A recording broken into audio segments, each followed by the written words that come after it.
o menos estos son los puntos que vamos a tratar, ¿ya? Entonces, les pido que estén atentos porque yo suelo hacer preguntas en base a la clase, ¿no? En base a la presencia de los alumnos en la clase, algunos comentarios que se van desarrollando, ¿no? Entonces, como ustedes saben, bueno, un tercio de la población mundial este, está en la edad de lo definida como adultos mayor. Entonces, es más, creo que la población actual, la población mundial actual está aumentando en el promedio de vida, ¿no? O sea, la esperanza de vida de las personas ha ido incrementándose con los años. Es decir, pues, ¿no? Hace 50 años la esperanza de vida, pues, era evidentemente menor que la esperanza de vida actual. Y bueno, esto se debe a muchos factores, ¿no? O sea, la tecnología ha avanzado tanto que ahora, digamos, las nuevas terapias, la bioingeniería, digamos, los tratamientos más precoces, más oportunos, diagnósticos en etapas tempranas de enfermedades mortales, vacunas, ¿no? Antibióticos, antifúngicos de última generación, pues han hecho que los pacientes eh, tengan mayor esperanza de vida, ¿no? O sea, la sobrevida ha aumentado en el mundo. Enfermedades como el VIH-Sida, nomás hace 40 años, 35 años, eran mortales, ¿no? Ahora actualmente, pues sabemos que un paciente con VIH-Sida, pues tiene bien controlado, tiene la misma esperanza de vida que un paciente no VIH. Entonces, todos estos escenarios que les estoy comentando han hecho que la población adulta mayor sea cada vez más, eh, digamos, sea cada vez más prevalente, ¿no? En Europa, por ejemplo, en países nórdicos, existe una cantidad importante de adultos mayores, ¿no? En Japón y en varios países asiáticos también hay pacientes longevos, ¿no? Que viven mucho tiempo. Y que bueno, estos pacientes también están susceptibles, están, digamos, tienen factores de riesgo asociados para hacer infecciones, digamos, severas, ¿no? Entonces, sabemos que los pacientes, un tercio de los pacientes mayores de 65 años va a tener un cuadro infeccioso y que ese cuadro infeccioso va a ser la principal causa de muerte. Es decir, de 100 adultos mayores, 30 van a tener una infección aproximadamente, ¿no? En el transcurso de su vida. Tienen un marcado impacto en la morbilidad. Lógicamente, los adultos mayores tienen mayor morbimortalidad y se ha visto que hay una alteración en la respuesta inmune, tanto cuantitativa y cualitativa, ¿no? El cual se llama inmunosenescencia. La inmunosenescencia es el envejecimiento del sistema inmunológico. Este envejecimiento del sistema inmunológico ocasiona que los microorganismos invadan de una manera más fácil. O sea, es más fácil ver a un paciente séptico con bacteremia, con infecciones graves en un adulto mayor versus, digamos, en un adulto. Mayor riesgo de infecciones por patógenos intracelulares. Vemos que los pacientes adultos mayores pueden hacer infecciones por ejemplo, ¿no? Tuberculosis, ¿no? Por ejemplo, infecciones severas por virus, por hongos, ¿no? Que son microorganismos intracelulares. Y también se ha visto que hay una deficiente respuesta de los adultos mayores a las vacunas, ¿no? Eh, Ustedes saben que las vacunas van de la mano con el buen funcionamiento del sistema inmunológico, ¿no? Tal es así que, por ejemplo, a pacientes con VIH, con CD4, menos de 200, menos de 100, se recomienda incluso no vacunar para algunas enfermedades virales porque sabemos que la respuesta no va a ser la adecuada, ¿no?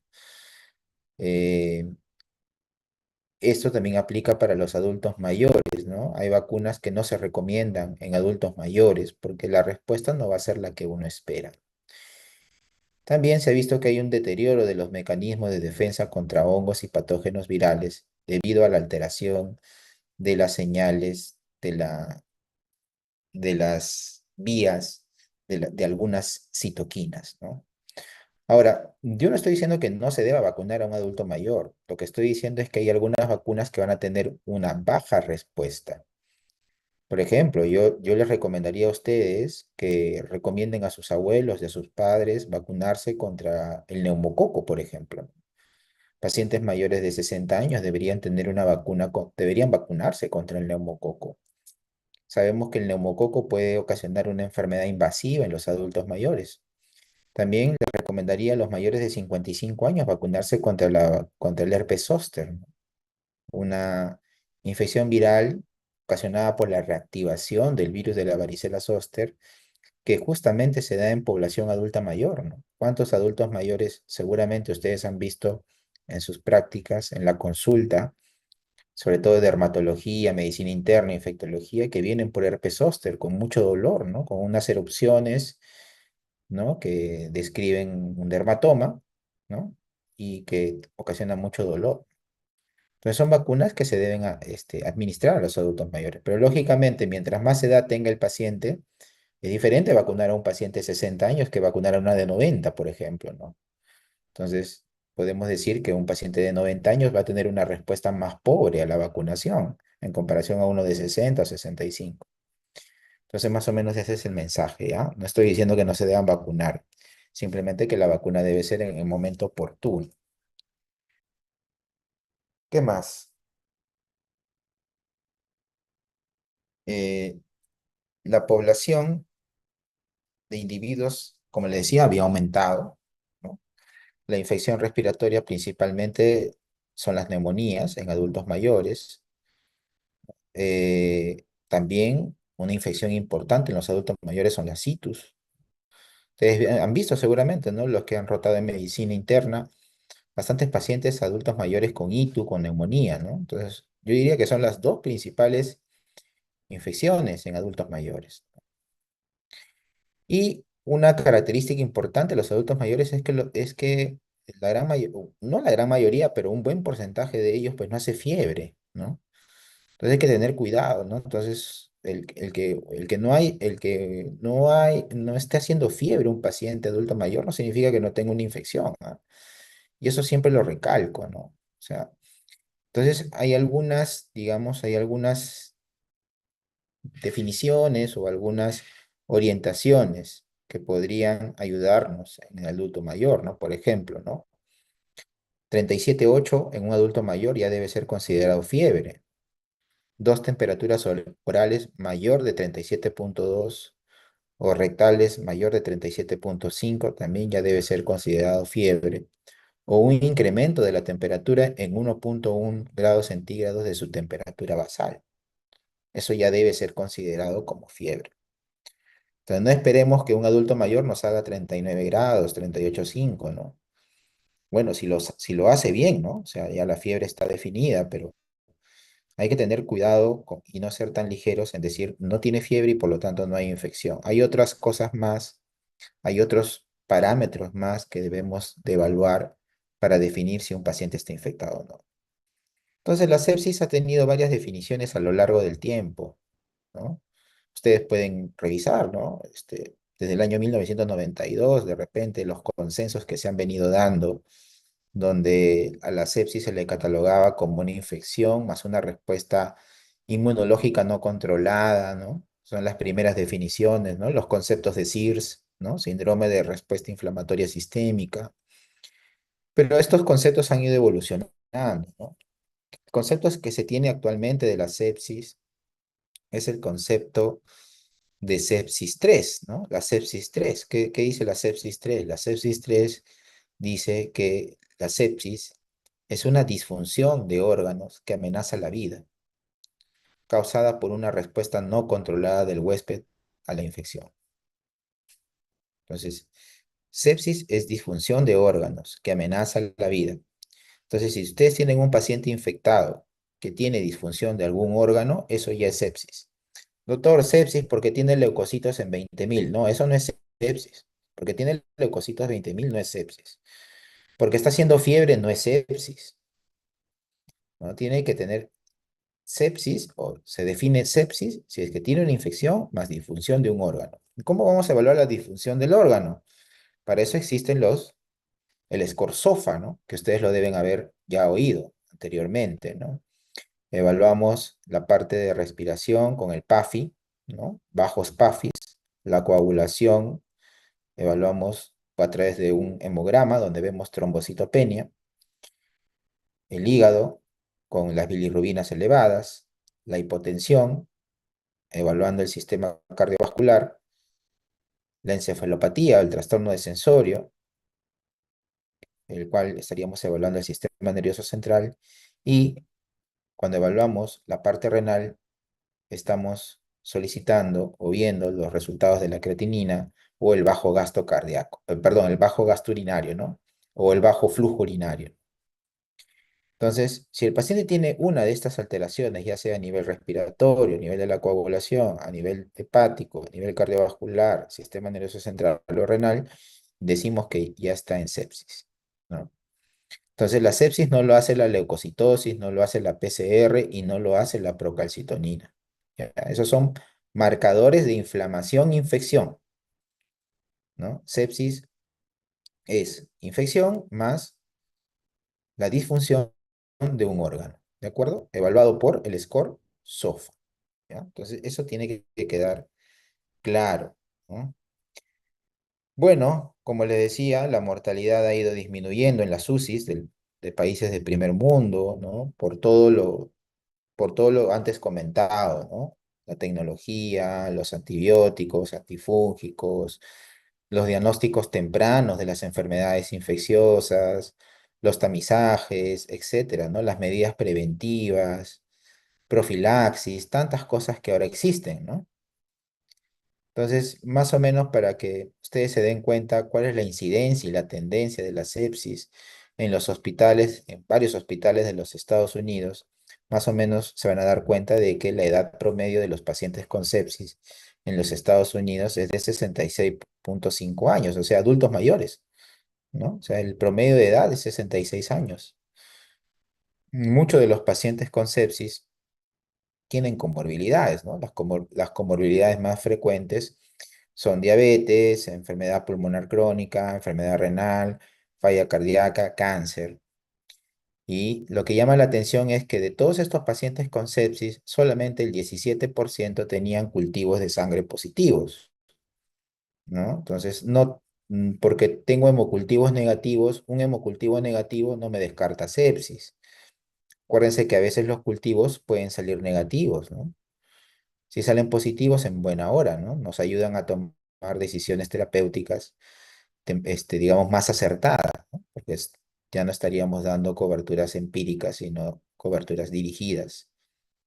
Pero sí llama la atención que solamente el 17% de todos los pacientes sépticos tengan hemocultivos positivos. Bueno, más o menos es el promedio, ¿no? 17, 30, 20, 30% de los pacientes sépticos hacen bacteremias. No todos los pacientes con sepsis hacen bacteremias, digamos, documentadas a través de los hemocultivos. Y más o menos la estancia en UCI, en los, pai- en las, en este trabajo de las tendencias de UCI en los hospitales estadounidenses, más o menos son 6,4 días, ¿no? De repente en nuestra realidad es un poco más prolongado. Entonces, para entender la fisiopatología de la sepsis, hay que entender de que la sepsis afecta a muchos órganos. Por eso que hay disfunción de órganos, ¿no? Y podemos llegar a un nivel de disfunción multiorgánica, ¿no? Es decir, que más de un órgano se afecta por la sepsis. Generalmente esto se da en contextos de shock séptico, ¿no? Donde el paciente está con uno, dos o tres vasoactivos, ¿no? Para tratar de mantener una presión arterial media mayor o igual a 65, ¿no? Entonces, el sistema cardiovascular es uno de los sistemas que sufren bastante en la sepsis, ¿no? Por ejemplo, en una sepsis, el gasto cardíaco es normal o aumentado con resistencias vasculares sistémicas bajas, ¿no? El lactato se incrementa, sobre todo en pacientes con shock, ¿no? Por hipoperfusión tisular. Por eso es que pedimos lactato, ¿no? No sé si ustedes han tenido la oportunidad de ver pacientes con sepsis, shock séptico, donde se monitoriza bastante el lactato, ¿no? El endotelio también es considerado un órgano para muchos. también sufre cambios y son uno de los órganos que activan la señalización inflamatoria y antiinflamatoria.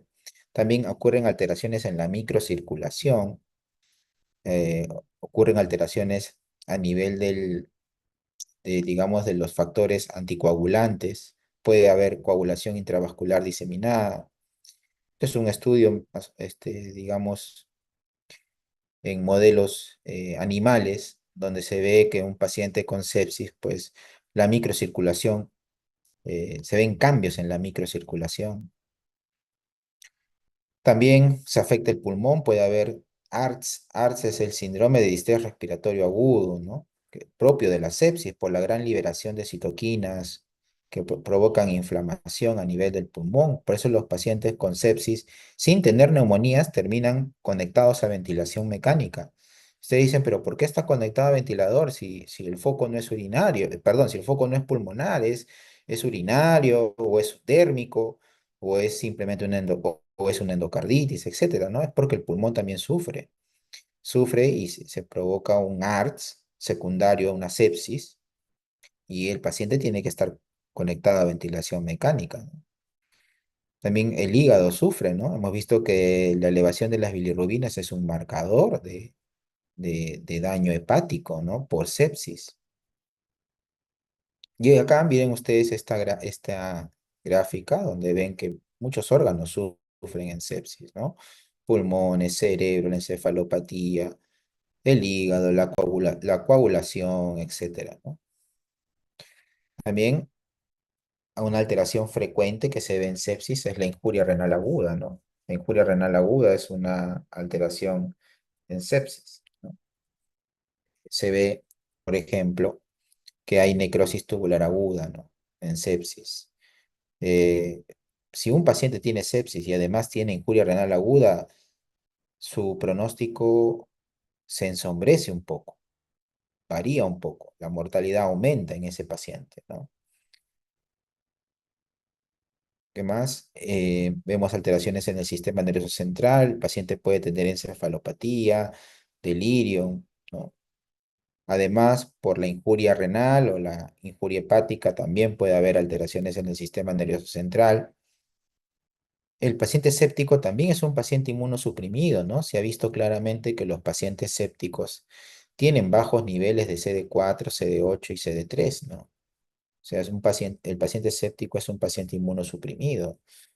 Entonces, cuando tengan la oportunidad, ustedes cuando sean internos, residentes, revisen, ¿no? Revisen el hemograma de un paciente séptico y van a ver que la gran mayoría de estos pacientes sépticos que están en shock séptico tienen linfopenia. Miren el hemograma, ¿no? Linfopenia, ¿no? Linfocitos por debajo del porcentaje de los rangos normales, ¿no? 5, 3, 7%, 8%. Linfopenia. Uno se pregunta, pero ¿por qué está con linfopenia? Es que está séptico, ¿no? Y la sepsis también afecta al sistema inmunológico, ¿no? También lo que les comentaba, la alteración del CD4, del CD8, la linfopenia prolongada, el ARTS. Y bueno, esto es importante, ¿no? Saber que existe un CIRS y un CARS. Cuando hay un balance entre el CIRS y el CARS, o sea, cuando hay un balance entre el síndrome inflamatorio de respuesta sistémica y el síndrome de respuesta antiinflamatoria compensatoria, o sea, cuando hay un balance entre los dos, el paciente no hace shock séptico ni hace sepsis. El paciente se controla tranquilamente y bueno, esos son los casos de los pacientes en los cuales nosotros lo manejamos ambulatoriamente o de repente en una sala de hospitalización común, ¿no? Con antibióticos por unos días y luego alta a la casa. Pero cuando este balance se inclina o hay una pérdida en el balance donde predomina el síndrome de respuesta inflamatoria sistémica, es donde aparecen la disfunción inmunológica, la falla multiorgánica, la injuria tisular, la inmunosupresión y por lo tanto el shock séptico, que muchas veces es irreversible, llevando al paciente a la muerte. Entonces hay un desbalance. El desbalance entre el CIRS y el CARS es el que ocasiona finalmente la sepsis y el shock séptico. Hay una gran cantidad de citoquinas, podemos hablar de la interleucina 1, del factor necrosis tumoral, de la interleucina 1B, 1 alfa, de la interleucina 17, de la interleucina 10. Podemos hablar de un montón de citoquinas, ¿no? Lo cierto es que hay citoquinas que van a estimular una respuesta inflamatoria sistémica y esta respuesta inflamatoria sistémica va a ocasionar toda la cascada inflamatoria severa que se ve en sepsis, ¿no? Hay una gran cantidad de citoquinas que se ven alteradas en sepsis. Y también en lo que a veces se ve es que el corazón, con tal de ahorrar energía para poder seguir bombeando sangre, digamos, lo que se llama como hibernación celular, el corazón empieza a disminuir su gasto energético y secundariamente a ello pueden haber infartos agudos de miocardio por necrosis de algunos segmentos del corazón. Entonces, se ha visto que pacientes con sepsis grave suelen hacer infartos agudos de miocardio concomitantes, ¿no? No es un evento aislado, muchas veces se ve eso. Entonces, el paciente ya no está con noradrenalina, sino como tiene un infarto de miocardio, también empieza a hacer un shock cardiogénico, ¿no? Entonces, en lugar de usar un solo vasoactivo, se comienzan a usar dos, ¿no? Noradrenalina, dobutamina, etcétera, ¿no? Entonces, ya los intensivistas están alertas frente a estos eventos, ¿no? El paciente con sepsis puede hacer infarto agudo de miocardio, de todas maneras. Bueno, acá está es para que vean que las citoquinas juegan un rol importante en toda la fisiopatología de la sepsis, ¿no? No solamente se habla de tormenta de citoquinas en sepsis, sino también en otras enfermedades infecciosas que hemos visto ahora último, como el COVID, ¿no? Los pacientes que hacían COVID grave hacían tormenta de citoquinas. Y bueno, hay unas directrices para el manejo de la sepsis, ¿no? Lo básico que ustedes deben de recordar, ¿no? ¿Qué hacemos ante un paciente séptico? Sospechamos que tiene sepsis, entonces hay que medir el lactato, ¿no? Un lactato mayor de 2 ya te está diciendo de que probablemente hay hipoperfusión tisular, por lo cual hay que volver a medir el lactato. Hay que obtener hemocultivos, lógicamente, en el menor tiempo posible, ¿no? En el menor tiempo posible hay que obtener hemocultivos. Luego de obtener los hemocultivos hay que administrar antibióticos de amplio espectro.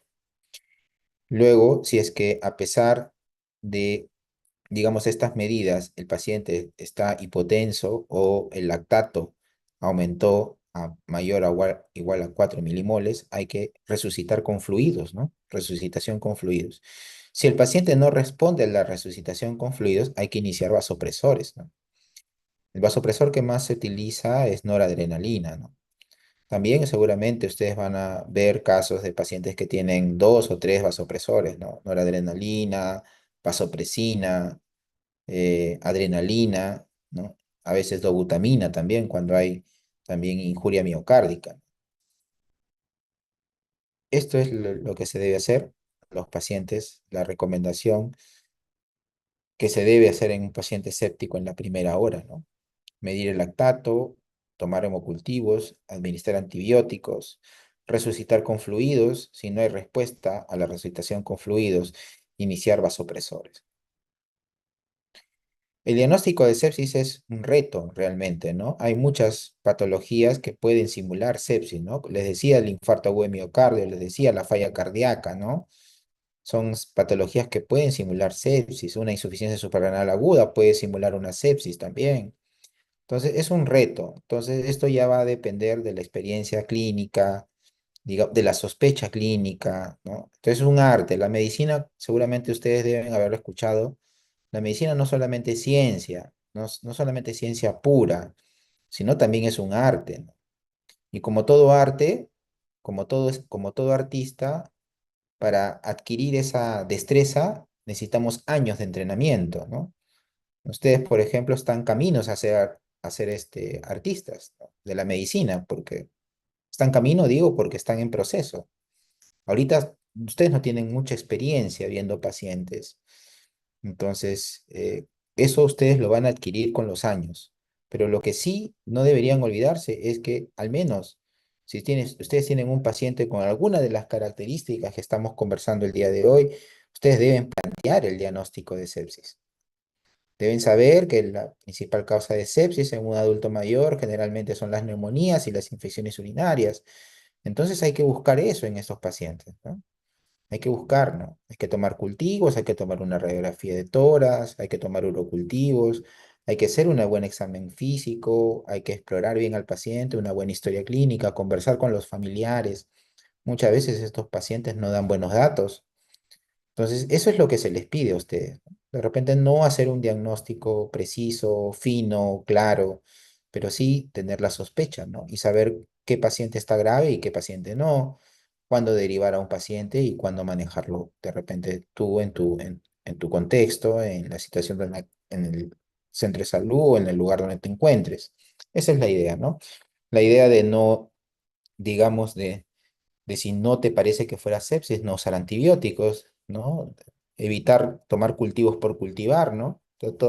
Es una moda tomar urocultivo a los pacientes sin tener clínica, ¿no? Eso es lo que toda la vida vemos.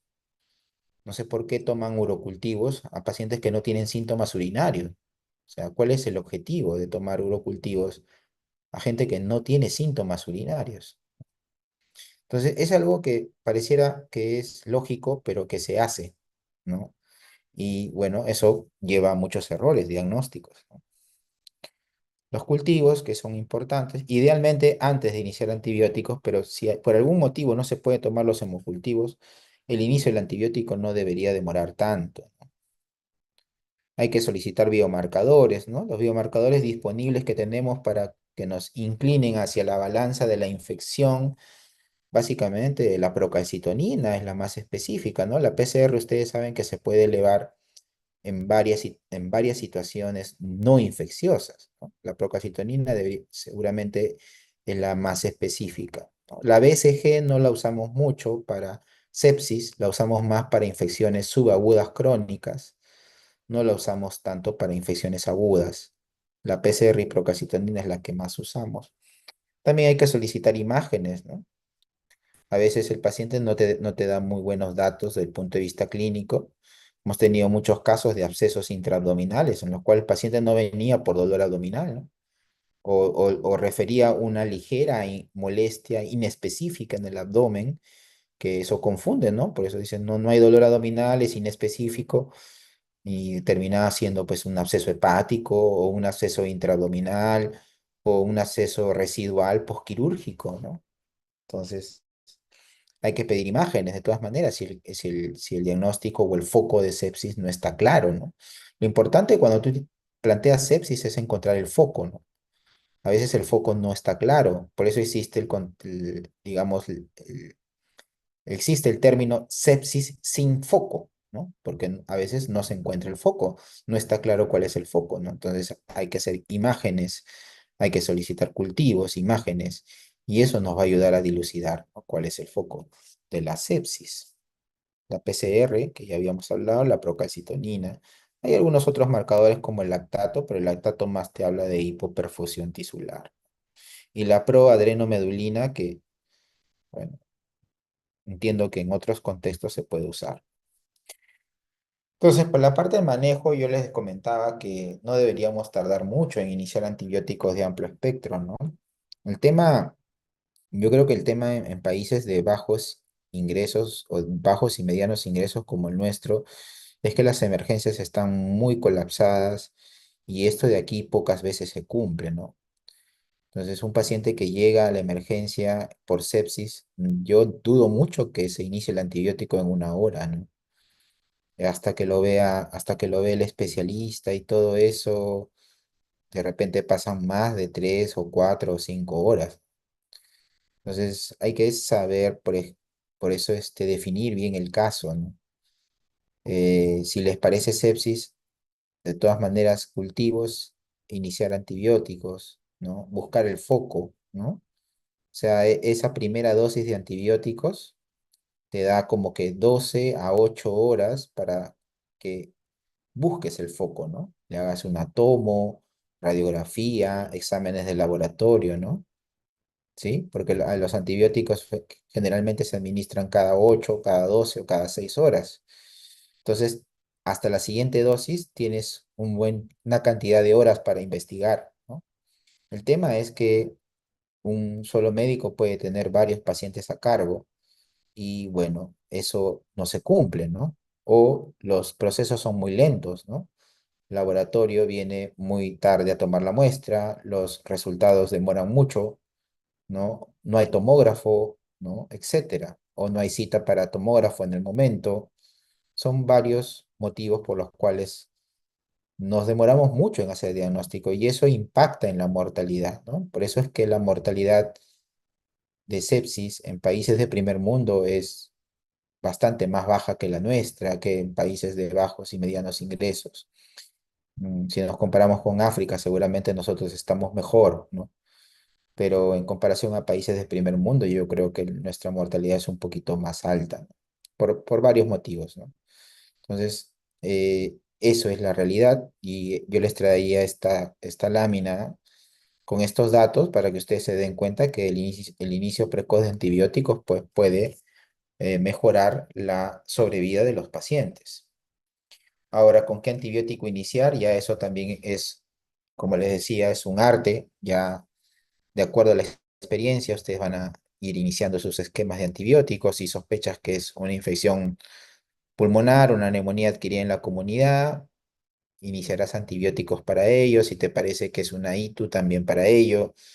Si es una infección de piel y tejidos blandos, también, ¿no? Entonces, no hay una receta mágica de qué antibiótico usar en sepsis. Va a depender del foco, va a depender del estado de inmunidad del paciente, si es inmunosuprimido, inmunocompetente, va a depender de la gravedad, va a depender de muchos factores. Va a depender si es un paciente con una infección intrahospitalaria o si es una infección adquirida en la comunidad, ¿no? Va a depender si tiene falla renal o no, va a depender de muchas variables. Entonces, no hay una receta mágica, ¿de acuerdo? Por eso es que yo no pongo acá el nombre de ningún antibiótico en específico. Ahora, también dependerá si se va a usar terapia combinada o monoterapia. Por eso le digo, eso va a depender de lo que ustedes estén pensando en ese momento, ¿no? La resucitación con fluidos es muy importante, ¿no? De repente es algo que ustedes van a tener que hacer en su centro de salud, en su posta médica, en su serum. Paciente con sepsis, lo mandan con su dosis de antibiótico y lo derivan a un hospital de mayor complejidad, ¿no? Si pueden tomar cultivos en buena hora y si no, le inician su primera dosis de antibiótico y si está hipotenso, lo resucitan con fluidos y lo mandan a un hospital de mayor complejidad, ¿no? Eso es lo que deben hacer ustedes. Y la resucitación inicial debe ser con fluidos, ya sea con cloruro de sodio o con lactato de Ringer. Probablemente ustedes tengan cloruro de sodio a la mano y será con eso con el cual ustedes van a tener que resucitar a los pacientes con fluidos, ¿no? En caso esté impotenso. En el caso de que se identifique el foco, bueno, si el foco es un absceso, si el foco es una apendicitis complicada, si el foco es una peritonitis, etcétera, bueno, vamos a pedir ayuda al equipo quirúrgico, ¿no? Control de foco, ¿no? Si se infectó un catéter, si se infectó una prótesis, hay que retirarla, ¿no? Eso se llama control del foco. La fluidoterapia que ya hemos conversado, y este es el uso de los principales vasoactivos, ¿no? La noradrenalina es el más recomendado de todos ellos. Y bueno, Rivers es un clásico, ¿no? Esta es la fotografía de uno de los primeros algoritmos de sepsis publicados en el New England Journal. Este es de Rivers. Me parece que es una publicación del 96, no recuerdo muy bien, 98, por ahí donde Rivers planteaba los objetivos del manejo de la sepsis, ¿no? Uno de los objetivos de manejo de la sepsis era mantener una presión venosa central entre 8 y 12 milímetros de mercurio. ¿Cómo medíamos la presión venosa central? A través de un catéter venoso central, ¿no? Medíamos con una regla, la PVC, pero actualmente eso ya no se hace, ya no se mide la PVC, ¿no? Eso era algo que se hacía, me acuerdo cuando era residente, ¿no? O sea, veíamos la PVC para ver si el paciente requería fluidos o no. Si medía menos de 8 la PVC, le pasábamos fluidos. Si estaba entre 8 y 12, no le pasábamos más fluidos. Quería decir que estábamos bien con los fluidos, porque podíamos irnos al otro extremo, ¿no? Que es la congestión pulmonar. La presión arterial media, eso sí, se sigue usando, ¿no? El objetivo es mantener una presión arterial media mayor o igual a 65, ¿no? Si a pesar de los fluidos no alcanzamos ese objetivo, bueno, tenemos que usar vasoactivos. Algo que se usaba también antes era la presión venosa central mixta, ¿no? De oxígeno a través del golfo, midiendo la saturación de oxígeno del golfo de la yugular. Eso se hacía a través de un catéter, pero ese es un procedimiento invasivo que antes se hacía para medir, pero ahora ya no se hace, ¿no? Hay otras herramientas para medir y tener esa información. Entonces, actualmente lo único que de lo que se hacía hace más de 25 o 30 años es medir la presión arterial media, ¿no? Ahora, ¿por qué ya no se mide la presión venosa central? Porque la presión venosa central es una medición estática, es de un momento, es como una fotografía de un momento, ¿no? Entonces, lo que hacen ahora los intensivistas para ver si el paciente requiere fluidos o no, es a través de una ecografía ver el diámetro de la vena cava, ¿no? Y de acuerdo a la información que ellos recaben viendo el diámetro de la vena cava, ellos determinan si el paciente requiere o no fluidos, ¿no? Si se están quedando cortos con fluidos o ya necesitamos pasar a los agentes vasoactivos, ¿no? Eso se llama medición hemodinámica, hemodinámica dinámica, ¿no? La PVC es estática, es en un momento determinado. Entonces, ahora la mayoría de los intensivistas maneja muy bien los equipos de ecografía, ¿no? La ecografía, le llaman ecografía al lado del paciente, ¿no? Es algo que, bueno, yo pienso que todos los médicos deberíamos dominar o aprender a usar a un ecógrafo, ¿no? Para poder hacer diagnósticos in situ, ¿no? En la cama del paciente. Muy bien, chicos, no sé si tienen alguna pregunta o comentarios.